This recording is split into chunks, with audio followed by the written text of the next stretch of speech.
Hogar Hermoso Atardecer para Adultos Mayores AC presenta un espacio para que la sociedad conozca y reconozca su trabajo, ya que en nuestro programa lo consideramos un gran valor. Además, consideramos que la generosidad, el respeto y el amor son valores que cada persona debe practicar para convertir de nuestra ciudad en una de las mejores y dignas para vivir. Esto es Mexicali y sus valores, donde las malas noticias las convertimos en buenas noticias. Sea usted bienvenido. Muy buenas tardes, muchas gracias por acompañarnos una vez más en esta edición de Mexicali y sus valores, donde las malas noticias las convertimos en buenas noticias. Gracias por acompañarnos este día. En nombre del señor Humberto Cota, su servidora Elizabeth Zárate les da la más cordial bienvenida y les pido por favor se queden con nosotros porque hoy vamos a platicar de un tema muy interesante. Vamos a platicar sobre la insuficiencia renal en el adulto mayor y otros problemas de salud relacionados a esta etapa de la vida. Muchas gracias por acompañarnos, a ustedes que nos siguen en el 157 de Cable Más y a quienes nos escuchan por la 1120 de AM. También pues les enviamos un saludo muy grande a los viejecitos del Hermoso Atardecer y a todas aquellas personas que trabajan allá en el asilo Hermoso Atardecer, porque en serio, qué labor tan importante realizan y la hacen con mucho cariño y les agradecemos mucho también pues que cuiden tanto a los viejecitos del Hermoso Atardecer. Les mandamos un saludote, un abrazote.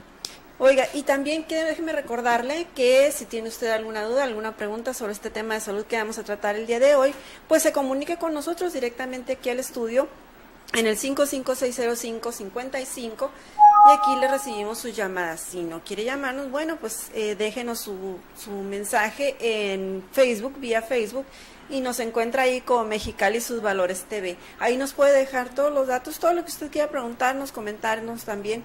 Con mucho gusto lo leemos más adelante y le daremos seguimiento a su petición. Entonces empezamos ya de lleno con este tema de salud. Le damos la bienvenida al doctor Fernando López Neblina, quien es parte muy importante del equipo de Mexicali y sus valores. Doctor, buenas tardes, bienvenido. Buenas tardes y pues le mandamos un saludo muy grande a todos los viejecitos de allá del Hermoso Atardecer. Mañana vamos a ir a darles una vueltecita como todas las semanas, a revisarlos, a estar con ellos, a llevarles medicamentos que hemos colectado en la semana. Qué bueno. De varias personas que saben que estamos yendo para allá y que pues, muy amables nos donan bueno, medicamentos, doctor, para ellos.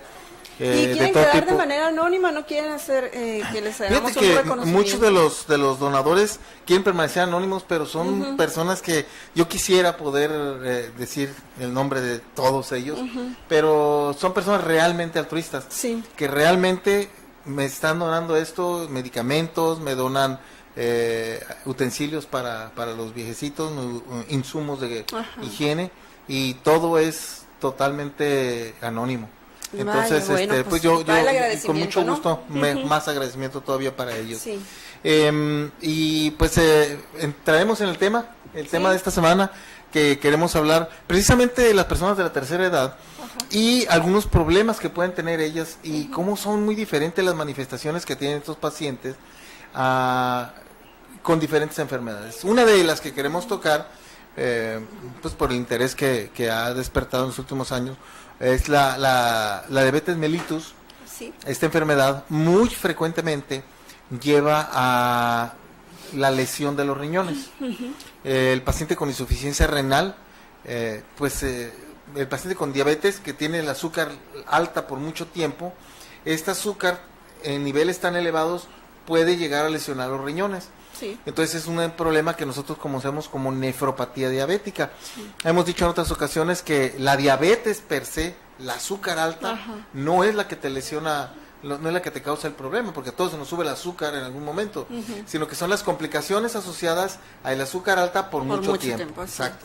Entonces uno de esos problemas, así como está la retinopatía en los ojos, como tenemos la neuropatía en los nervios periféricos, sí, así como tenemos la cardiopatía, la microangiopatía en las piernas, igual tenemos este problema en los riñones, ¿no? Entonces el problema es que los riñones pues son unos órganos clave para el funcionamiento del cuerpo. Los riñones controlan básicamente pues 3 o 4 importantes funciones del cuerpo. Una de las principales funciones es pues el volumen el volumen de agua. Cuando nosotros tomamos mucha agua en exceso, pues vamos Se al baño eliminan. y la eliminamos. Cuando nos falta agua porque no tenemos acceso en ese momento, el cuerpo trata de evitar perder agua por medio de la orina, entonces disminuye la cantidad que orinamos. Los riñones se encargan, aparte del volumen, de modificar las sales. Si nosotros tenemos una alteración en el cuerpo, podemos eliminar sales en los riñones para equilibrar nuestro cuerpo. Si nosotros tenemos también un problema de presión, la presión es otra de los signos vitales que es controlado muy muy cercanamente por los riñones.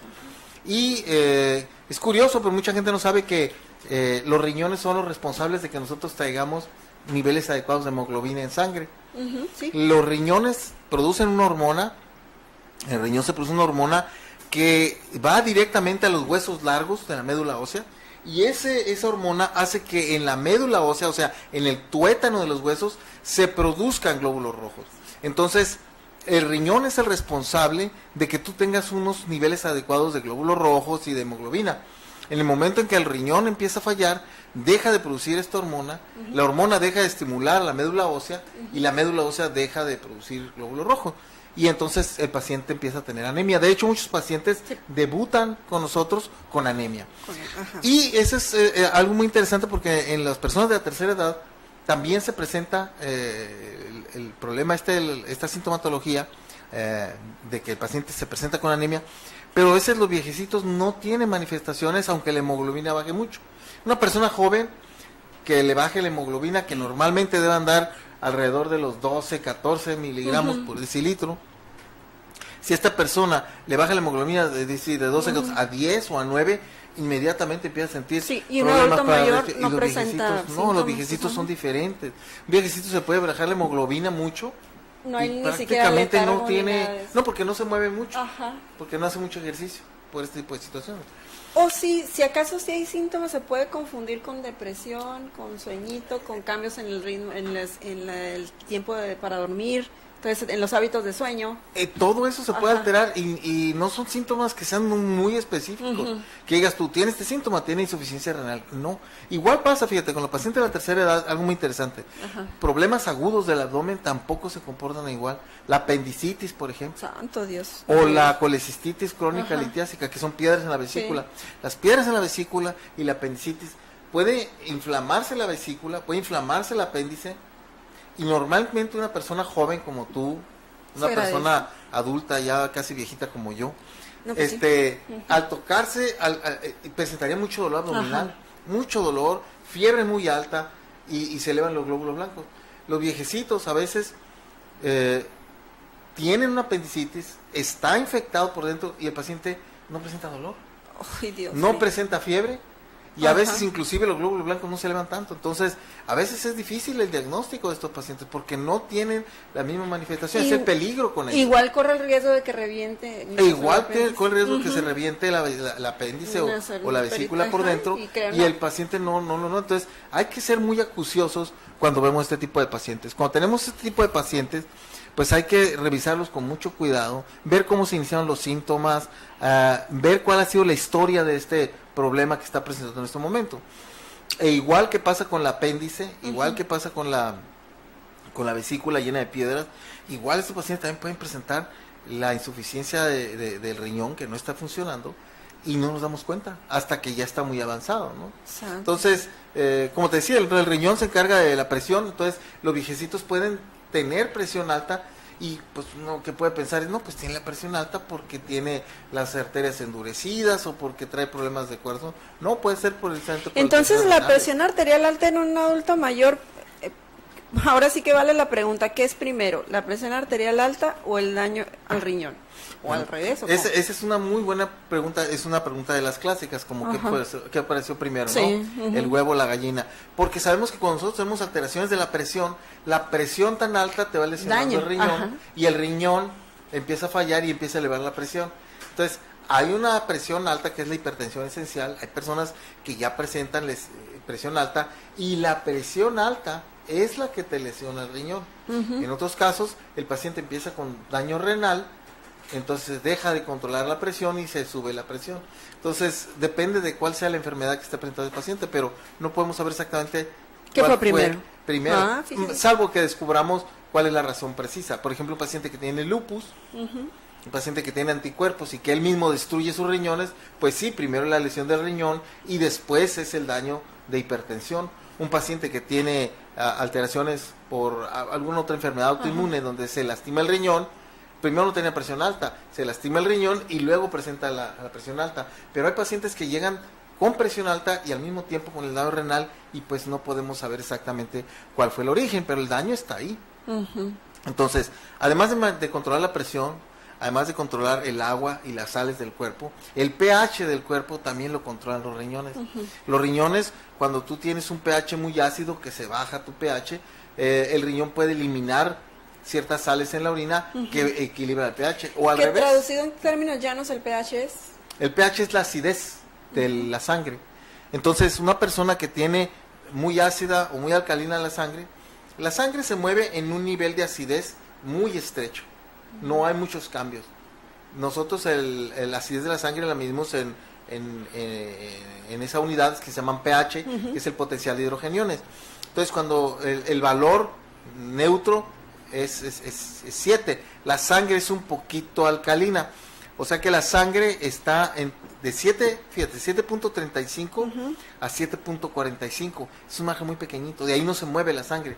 Cuando tú comes sustancias muy ácidas o muy alcalinas, se podría alterar, pero tenemos muchas sustancias químicas en la sangre que inmediatamente amortiguan un cambio brusco de pH, entonces no lo permite. Entonces nunca se mueve de 7.35. Ni una enfermedad grave, ni eso sí. Una enfermedad grave sí te lo puede alterar de forma que tú ya no puedas controlar tu pH, pero una persona que se sale de su pH inmediatamente es muy obvio, porque el cuerpo trata de equilibrarlo, por un lado, respirando muy rápido o respirando muy lento, o orinando bicarbonato, orinando otras sales en la orina.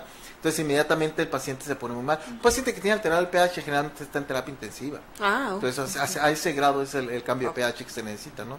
Para poder detectarlo y el paciente responde. Generalmente no tenemos cambios de pH graves, pero el riñón es el encargado de eso junto con los pulmones. Y el otro problema que nosotros controlamos pues es precisamente el de la presión arterial, el de la hemoglobina, el de producir sangre. Entonces todas estas funciones que tiene el riñón se ven alteradas cuando el paciente tiene insuficiencia renal. La insuficiencia renal generalmente es una enfermedad que empieza lentamente. Y en los viejecitos a veces no se detecta. Ahora, otro de los graves problemas que tenemos es que a veces muchos viejecitos los tratan con algún antibiótico que no fue prescrito por un médico, que le había servido a la tía, le sobraron unas jeringas por ahí, le sobraron unas ampolletas, y como le sirvió por infección que ella tenía, pues también le dicen, le van a servir, y se las ponen sin prescripción médica. Y hay antibióticos que sí son muy tóxicos para el riñón, la gente no sabe. ¿Como por ejemplo? Por ejemplo, todos los que se llaman, hay un grupo muy grande que se llaman aminoglucósidos, por ejemplo, dentro de los que están la amicacina, la gentamicina. ¿La gentamicina? Estos aminoglucósidos son muy agresivos para el riñón y le causan mucho daño. Entonces hay que saber darlos en dosis muy específicas y es mejor, en muchos casos, utilizar mejor otro antibiótico. Oiga, doctor, la gentamicina, dígame si estoy en error, anteriormente la gentamicina era utilizada más indiscriminadamente que hoy. Sigue siendo así. De hecho, todos los antibióticos se estuvieron por un tiempo usando en forma indiscriminada. Y el problema que resultó es el problema que tenemos en la actualidad, que en todos los hospitales hay bacterias que son resistentes a muchos antibióticos. Así es. Entonces, ¿qué pasa con un paciente de la tercera edad que tiene insuficiencia renal? ¿Qué pasa con un paciente de la tercera edad que tiene piedras en la vesícula? ¿Qué pasa con un paciente de la tercera edad que presenta una apendicitis? Bueno, lo primero con estos pacientes es que son un paciente como cualquier otro. Hay que hacerles un estudio profundo. El problema es que como no dan sintomatología, la familia debe estar muy al pendiente. La familia debe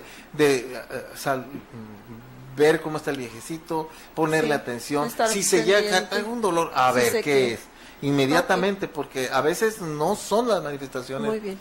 Vamos a un corte, doctor. Ahorita regresando, platicando sobre estos, fíjese algo tan importante que no habíamos considerado, no habíamos platicado sobre este tema, estas enfermedades que pueden ser muy comunes y en los viejecitos no pueden no presentar síntomas y son igualmente muy graves. Vamos a un corte, ahorita regresamos, no nos tardamos nada. Ya regresamos a Mexicali y sus valores, donde las malas noticias las convertimos en buenas noticias. Continuamos.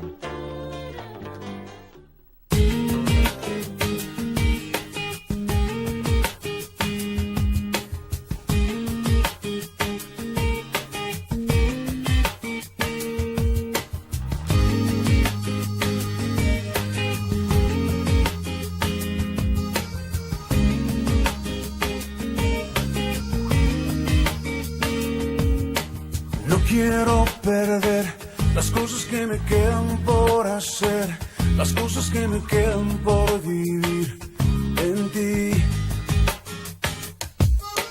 No quiero olvidar las cosas que planeaste para mí, los sueños que me diste lograré por ti.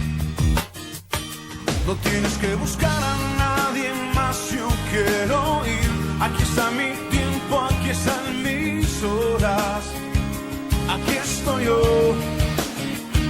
Mi vida es para ti, en ti la quiero yo invertir. Aquí están mis manos, aquí está mi voz, aquí estoy yo, aquí estoy yo.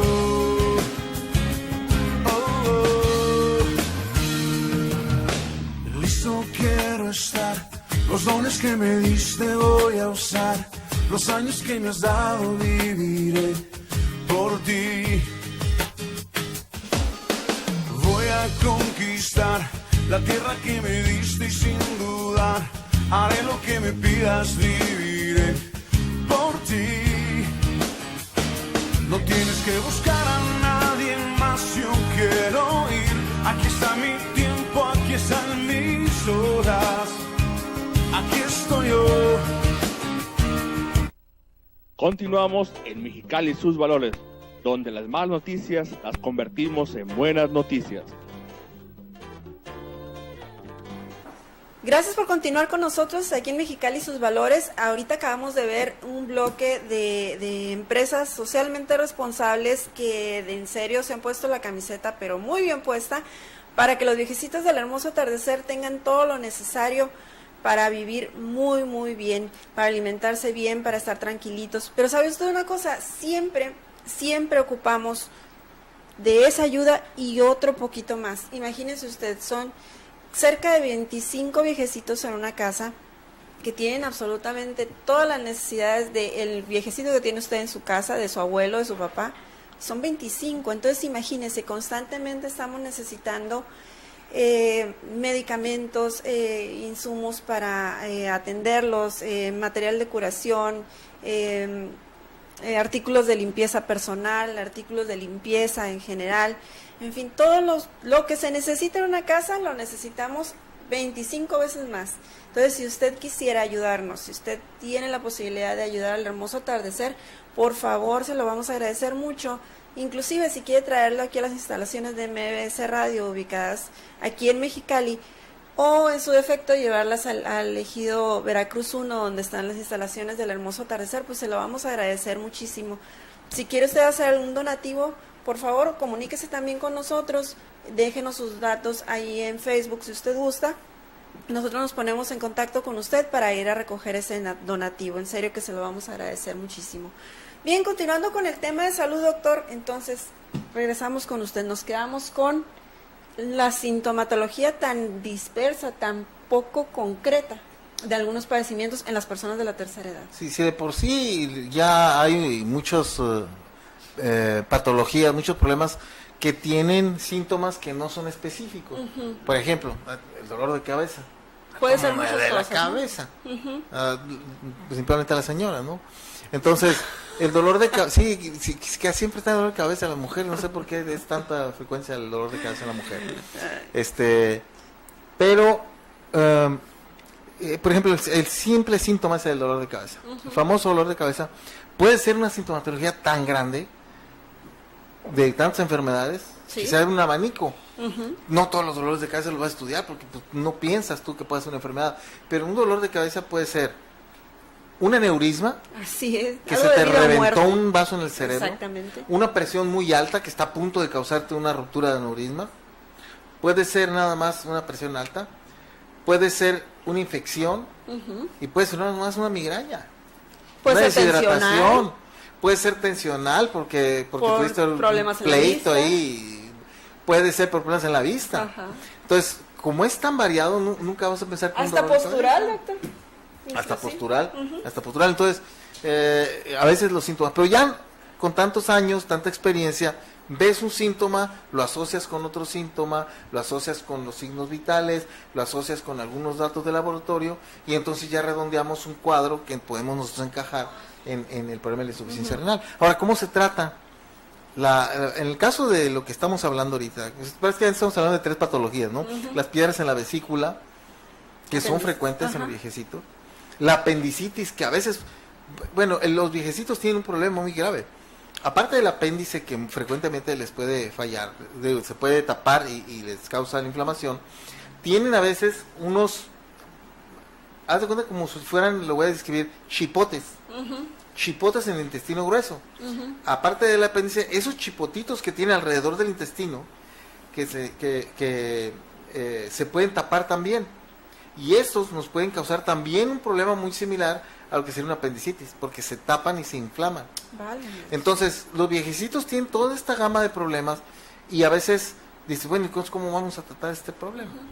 Se tratan igual.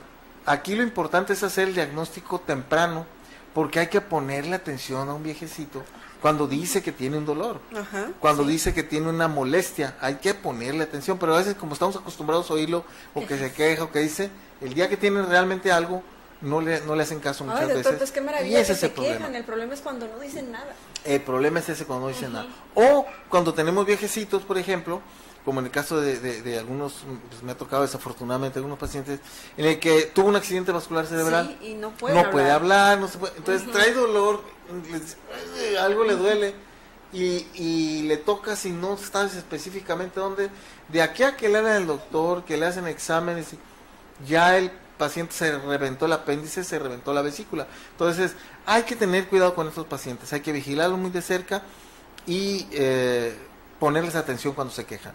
En el caso de la insuficiencia renal, muy específico, muchas veces estos pacientes caen en insuficiencia renal y el paciente no puede vivir sin un riñón. Perdón, si los riñones funcionan como un bloque, los riñones funcionan como si fueran uno solo, los dos. Cuando fallan es porque fallan los dos juntos.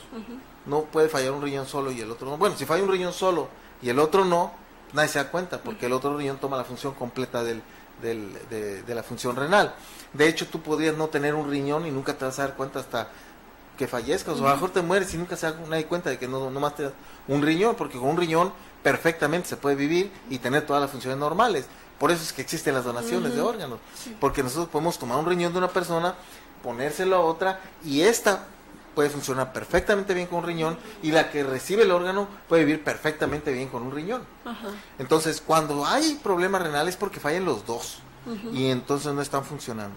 ¿Qué hay que hacer con estas personas? Bueno, hay que sustituir la función de los riñones. Cuando un riñón no está funcionando, cuando la función renal no está funcionando, hay que sustituir la función. Hay que hacer algo para que estos pacientes se les lave la sangre de todas las sustancias tóxicas que no está eliminando el riñón, que es la otra función que nos falta comentar nada más.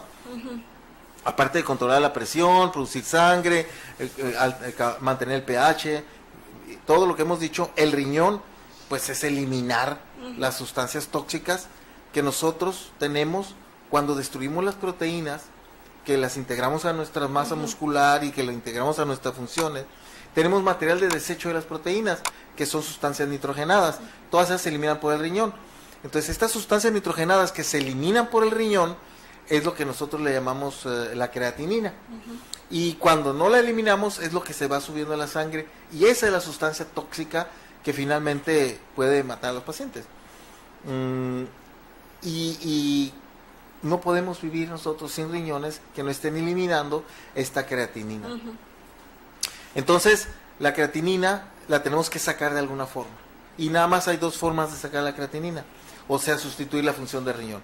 Una es metiendo un tubo entre los intestinos para que se laven los intestinos del paciente, y utilizar la membrana que cubre los intestinos como un filtro para sacar de la sangre esas sustancias nitrogenadas, y hacer prácticamente convertir en orina el agua que metemos ahí.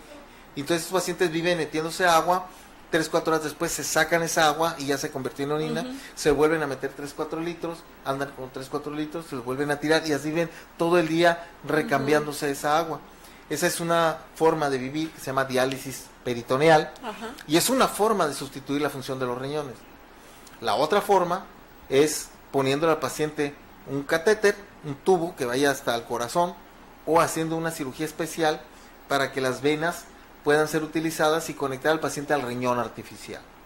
El riñón artificial cumple muchas de las funciones del riñón normal. Entonces lo que hace el riñón artificial es saca la sangre, la lava en la máquina y se regresa al paciente ya limpia, ya sin las sustancias nitrogenadas. Sin embargo, la máquina no produce las sustancias necesarias para producir sangre, entonces se tiene que inyectar a los pacientes.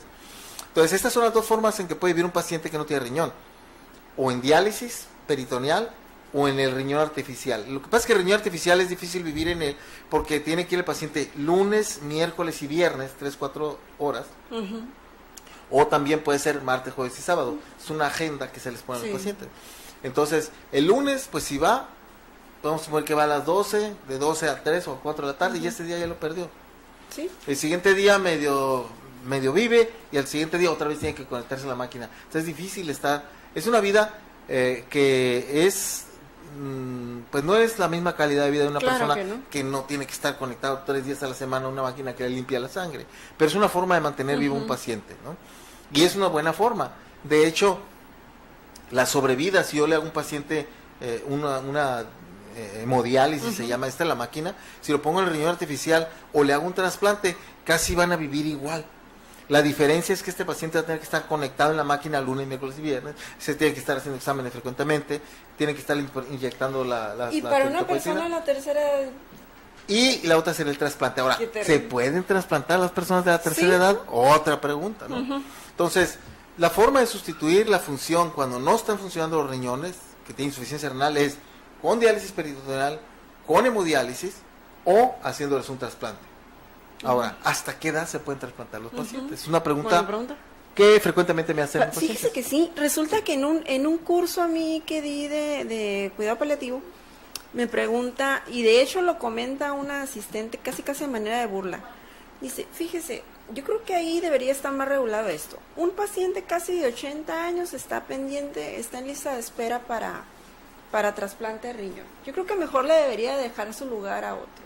Entonces, por ética no comenté nada, ¿no? Pero, ¿por qué no? Es un problema, lo podemos ver desde varios puntos de vista. Lo podemos abordar desde el punto de vista ético y lo podemos abordar desde el punto de vista médico, meramente médico, y vamos a llamarle un poquito utilitario también, ¿no? Si un paciente tiene 80 años y le fallan los riñones, ¿lo debo o no lo debo trasplantar? Bueno, en primer lugar, un paciente de 80 años hay que ver cómo están sus condiciones físicas. ¿Tolerará la cirugía para empezar? A lo mejor tiene tantas alteraciones que ya no tolera una cirugía, entonces va a tener que entrar a alguna de las otras terapias de sustitución renal.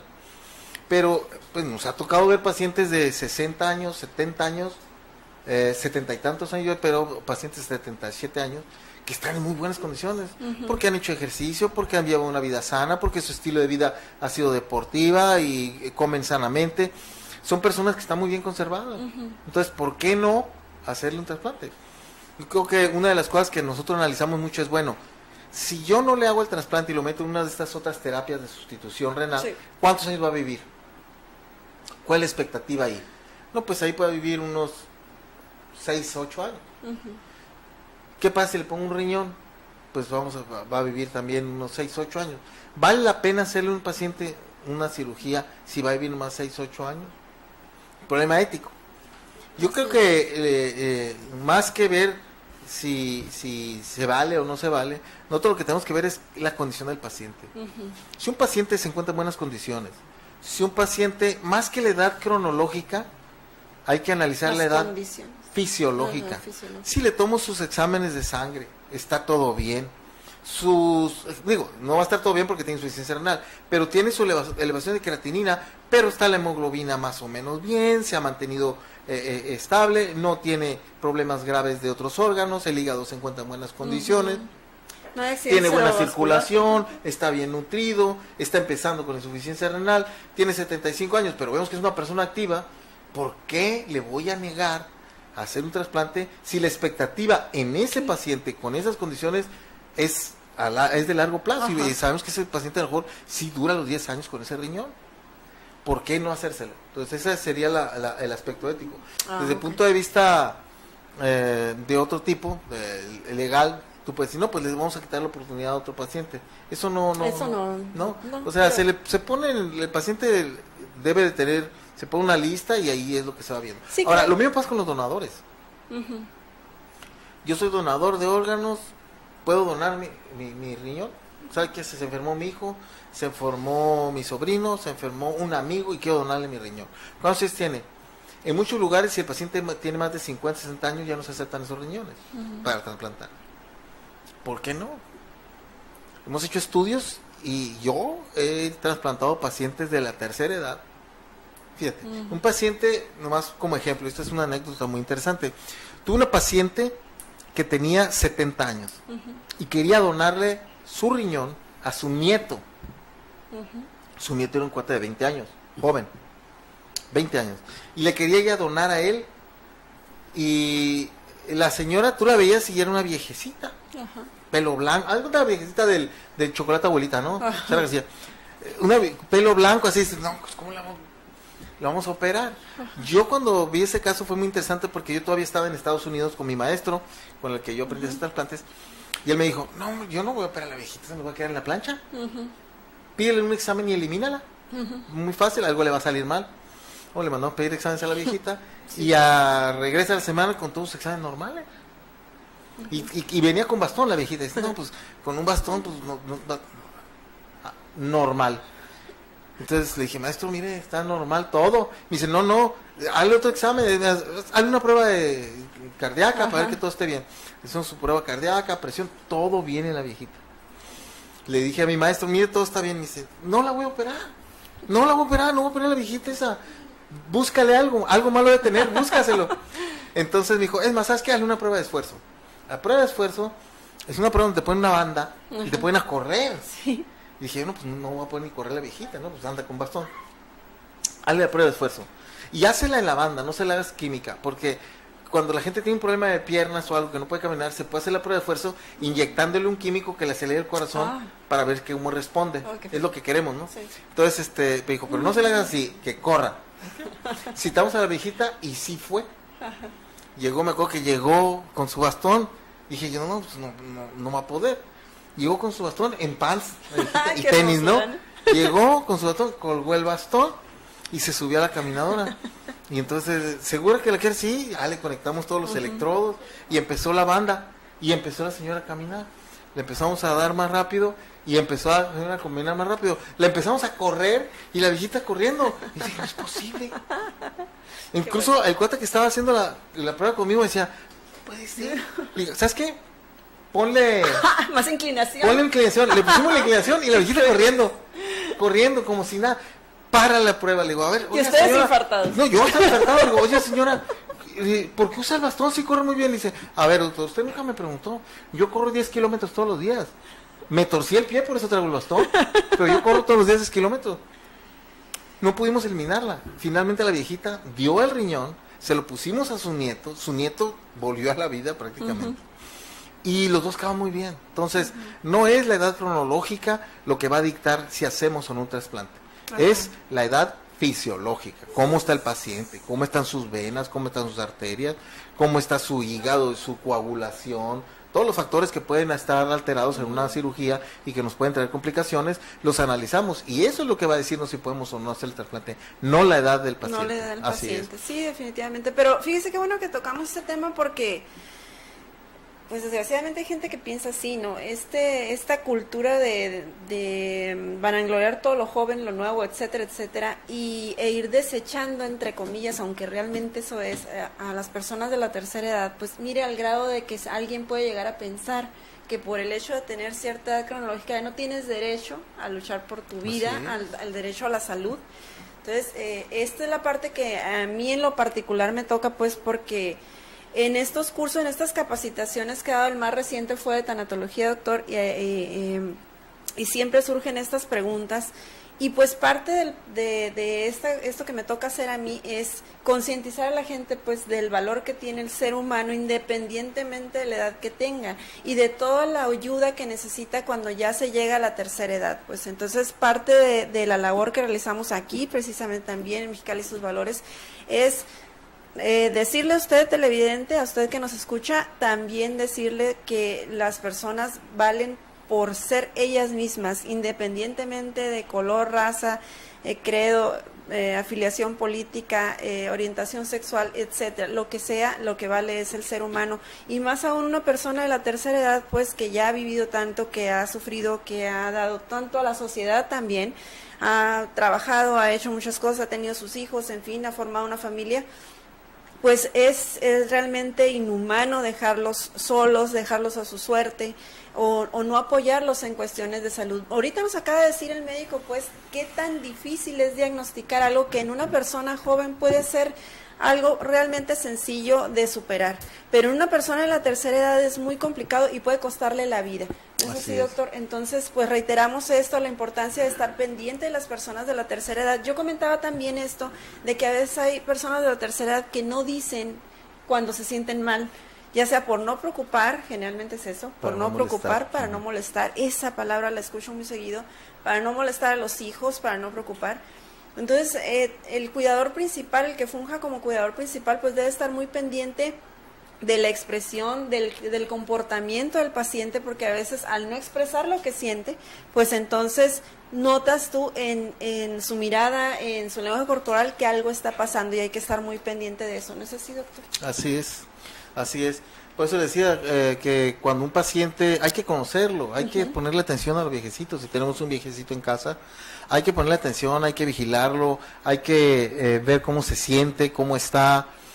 Cuando tengo una manifestación, un síntoma, por ejemplo, eso que te decía es frecuente, que les duele el intestino porque tienen estas pequeñas chipotitos que nosotros llamamos en forma, los médicos se llama divertículos, una diverticulosis. Son frecuentes los divertículos en los viejitos, con tantos años se les hacen estos chipotitos y uno de esos se puede tapar con una semilla, con cualquier cosa, incluso con un pedacito de excremento que esté duro, se tapa como si fuera una piedra de excremento que le llamamos coprolito. Entonces ese coprolito, esa piedra de excremento puede tapar tanto el apéndice como uno de estos divertículos, se puede infectar, se puede inflamar y eso causa dolor, que en ellos no es igual. En ellos no se da una manifestación de fiebre. Una persona con una diverticulitis o con una piedra en el apéndice que se inflama,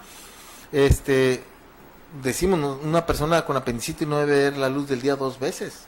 O sea, no deben pasar más de 24 horas en que presentó la sintomatología sin operarse, porque no hay ninguna cosa que le vaya a quitar el dolor más que una cirugía. Entonces, en estos pacientes no se manifiesta el dolor igual, a veces no les da fiebre, como cualquier otra persona le daría fiebre, dolor y los calenturón y un dolor insoportable. Los encontramos hechos bolita en posición fetal a muchos pacientes jóvenes. Sí. Y estos pacientes o vomitan. Pues sí me duele un poquito, me arde. ¿Cuándo vas a pensar que es una apendicitis o una diverticulitis? Entonces, sí hay que ponerle más atención a los viejecitos. De igual forma, hay otras manifestaciones, otros problemas que a veces no los dicen bien los viejecitos y yo creo que es importante que les pongamos atención. Lo platicamos eso otra vez, claro, regresando al corte. Regresamos en un ratitito, no le cambie, está muy interesante esto. Ya regresamos a Mexicali y sus valores, donde las noticias las convertimos en buenas noticias. Continuamos.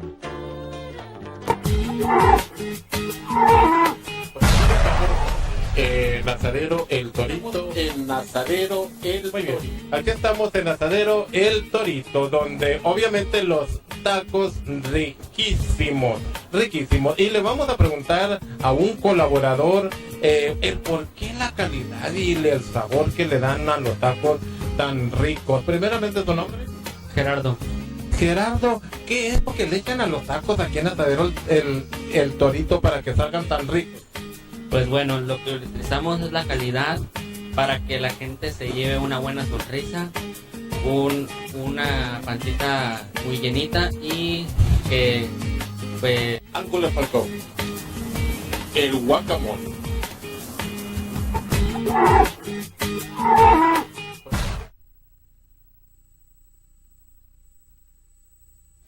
Muy bien, pues aquí estamos con un nuevo apoyador hacia los abuelitos de la Casa Hogar Hermoso Atardecer, que es Juan el Pescador, una empresa socialmente responsable.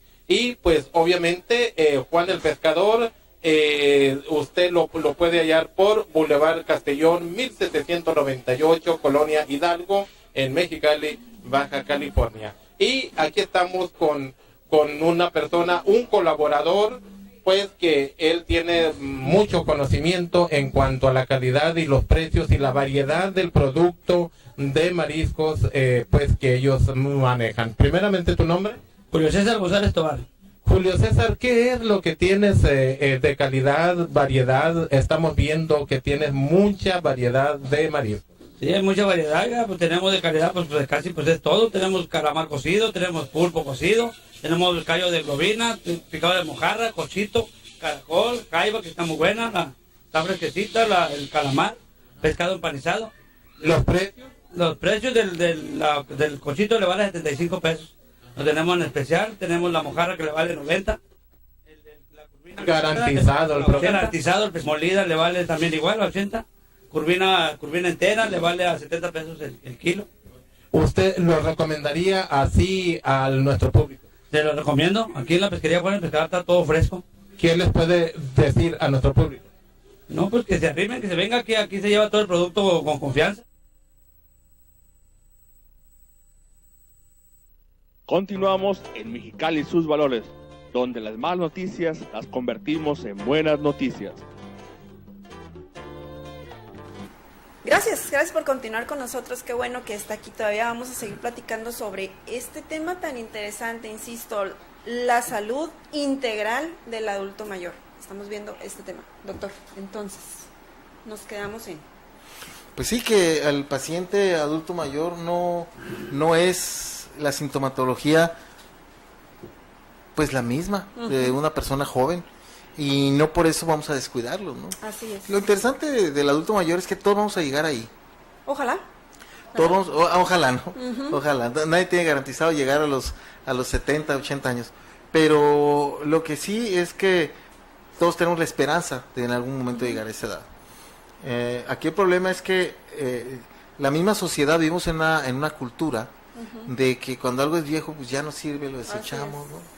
Entonces... uno de los ejemplos que yo siempre pongo es, no importa todo lo que haya pasado o la edad que tenga o qué tanta edad tenga un paciente, o qué tan lesionado esté, qué tantas enfermedades tenga, tiene un valor intrínseco. Y para ejemplificar eso, los cursos que damos, que pues a ti te ha tocado en los cursos, saco un billete de 500 pesos. Les digo, ¿quién quiere este billete de 500 pesos? ¿No? Y pues todo el mundo levanta la mano. Y luego tomo el billete, lo arrugo y luego les digo, a ver quién lo quiere, y todo el mundo sigue queriendo. Lo piso, lo escupo, lo tiro y la gente sigue queriendo el billete de 500. Y es más, lo voy a tirar al baño, ¿no? ¿Quién lo saca? Y todos levantan la mano. O sea, ¿por qué? Porque por más golpeado, viejo, acabado, rayado que esté el billete, sigue teniendo su valor intrínseco de 500 pesos. Es lo mismo pasa con el ser humano. Y no nomás pasa con los viejitos, a veces pasa con los grupos humanos que piensan que otros grupos humanos, otras minorías tienen menos valor. Y los seres humanos hemos pasado por muchas etapas en nuestra vida evolutiva como humanos en este planeta, como humanos en el parte que nos ha tocado de la historia de la vida aquí, en la que nosotros sabemos que como seres humanos hemos cometido equivocaciones. Hemos tenido el pensamiento de que los negros eran inferiores, hemos tenido pensamientos de que la mujer es inferior. De hecho todavía existe la creencia de que la mujer o es menos inteligente o no tiene la misma capacidad que el hombre. Existe también la idea de que algunos grupos humanos son inferiores a otros. Existió durante la época de los nazis. Entonces toda esta problemática de pensar que existen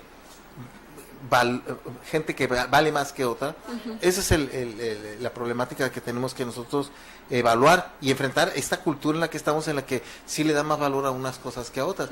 Y uno de los grupos a los que se les da menos valor es el grupo precisamente de la tercera edad. De la tercera edad y los discapacitados. Y los discapacitados, es otro problema que yo veo.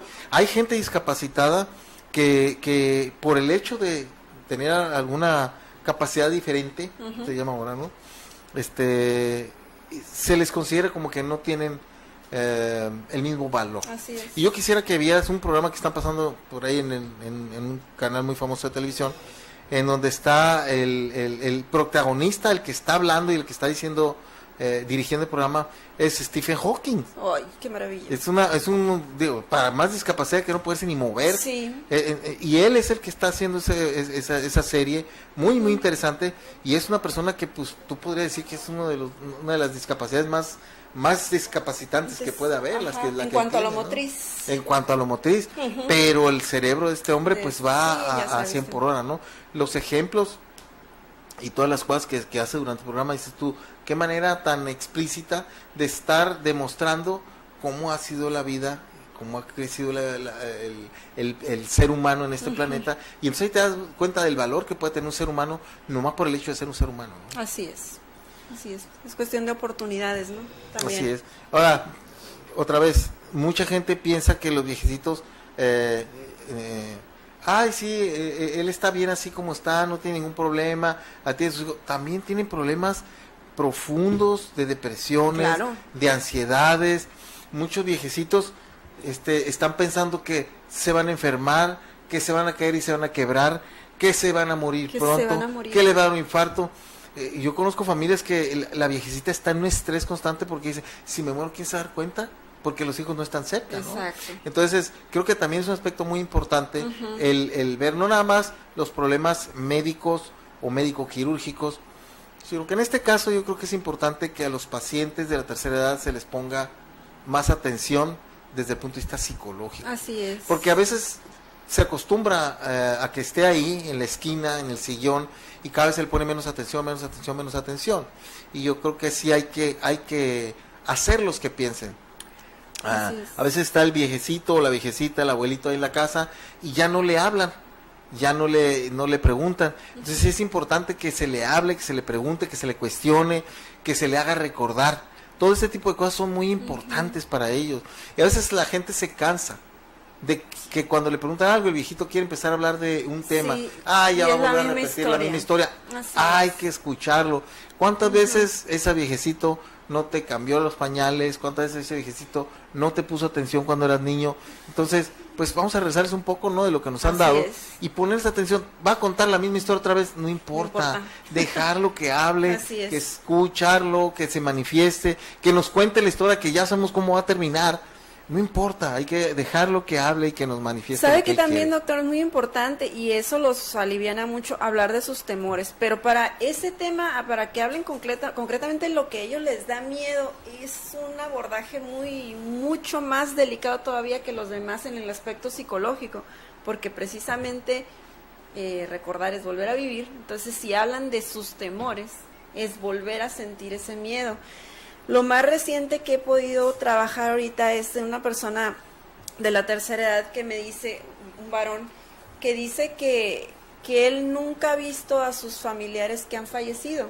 La familia le reclama, pues, porque no han visto a los familiares, él no asiste a todos estos rituales, y pues es mal visto, ¿no?, porque esta persona de la tercera edad no asiste. Lo cuestionan y dice, es que es un hombre de pocas palabras, pues, y dice, no, pues es que yo no me gusta ver a la gente muerta, dice esta persona. Ya analizando, platicando con él y tratando de averiguar todo esto, me cuenta que, pues, es que siente dolor.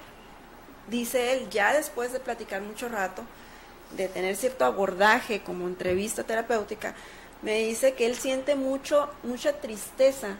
¿Cómo voy a ver, dice, una persona que fue mi pariente, de haberlo visto vivo tantas veces y de repente verlo muerto? Así me lo dijo. Pero para él fue un esfuerzo emocional poder abordar ese tema, porque es un hombre, pues, a la usanza antigua, que no habla, que no puede expresar sentimientos.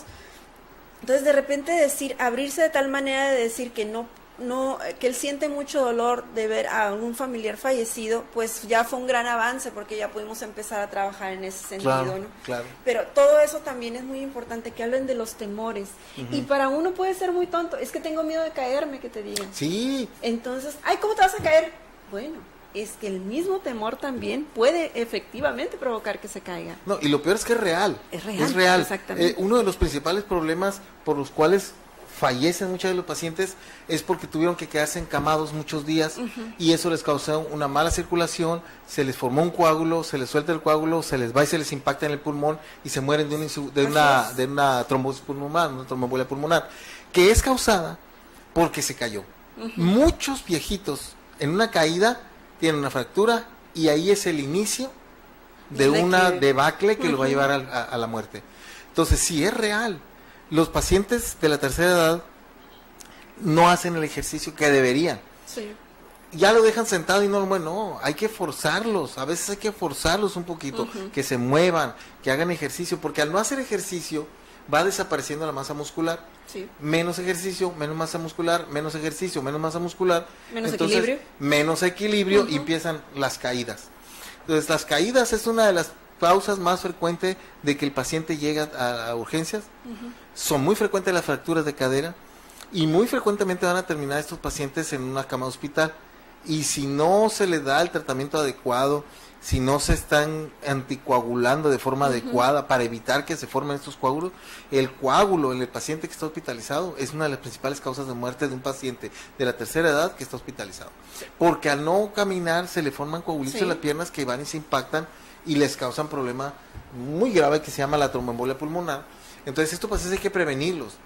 El paciente que de la tercera edad que puede coagularse, que puede, o la paciente que está en una silla de ruedas constantemente, hay que estarle dando su pastillita de anticoagulante para que no sangre. Es más peligroso el que forme un coágulo a que con una caída vaya a ser sangradito porque sangran un poquito de más porque están anticoagulados. Pero eso no es tanto el problema es que haga un trombo, que haga un coágulo que se le vaya al pulmón, porque eso sí los mata. Oye, doctor, y ahorita que menciona eso, el anticoagulante y presión arterial alta. Es una mezcla mortal. Sí, pero a veces es por eso tienen que controlarse la presión muy bien los pacientes. Controlar la presión y una vez que esté controlada la presión ya empezarle a darle un antiagregante plaquetario o un anticoagulante, algo que haga que el paciente vaya a hacer coágulos, ¿no? Pero sí es importante también, un manejo integral. Estos pacientes no pueden ser manejados así nada más, hay que vigilarlos, hay que estar con vigilancia médica. Tampoco tiene que estar con el médico todos los días, pero sí pueden llevarlo, cada mes, cada 2 meses a revisión. Si el carro, como decíamos la otra vez, ¿no? El carro que es de fierro, lo está llevando a que le cambie el aceite cada 3 meses o cada 3,000 kilómetros, ¿cómo no vas a ver una persona que es de carne y hueso cuando vamos a revisión, ¿no? Todos deberíamos todos de hacernos una revisión cada 3 meses, sangre, ver cómo está nuestra hemoglobina, cómo está nuestro colesterol y todo esto, ¿no? Entonces, es válido en estas personas pues tener acceso a un médico que los esté revisando, que le esté viendo su presión, que esté viendo que estén bien controlados y que estén anticoagulados cuando sabemos que tienen riesgo de poder desarrollar un coágulo, un trombo en alguno de los miembros, principalmente en las pacientes que tienen insuficiencia venosa, pacientes que tienen varices o que se les hinchan las piernas, esos pacientes son muy proclives a desarrollar coágulos. Pues doctor, muchísimas gracias porque como siempre pues nos trae temas muy interesantes de mucha actualidad y explicados de la manera más sencilla. Esto es lo más importante. Ya sabe, el cuidado del adulto mayor es muy complejo, pero si lo hace usted con cariño es fácil. Si usted quiere de veras a su viejecito que tiene en casa, de veras que es una bendición, pues póngale mucha atención, en serio, es muy importante.